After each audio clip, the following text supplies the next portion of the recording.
ole java in chi bai ule thir tu zong te voi in ni som mi paruk April sang ni som mi paruk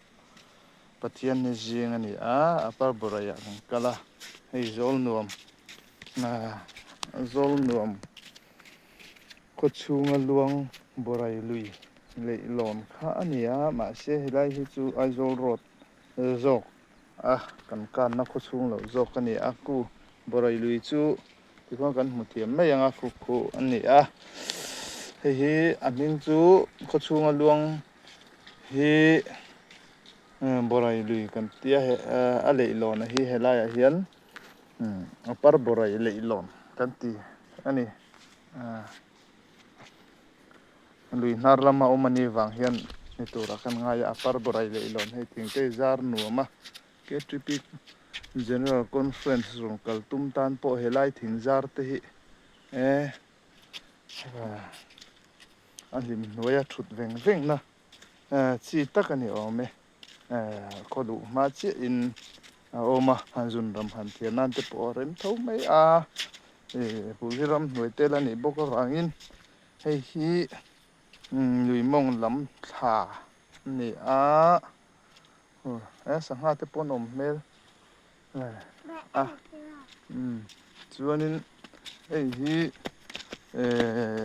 PHE pump house ani chuan so lama son bong an omani so le lama son hei hi lui kam zol zel ani so zol nuam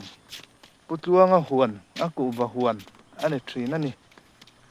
kut na tho atui em ni ama hian sang ni le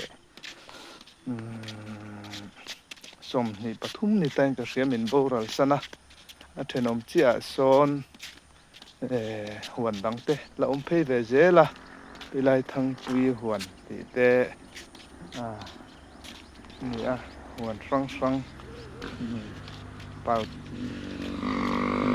tu garden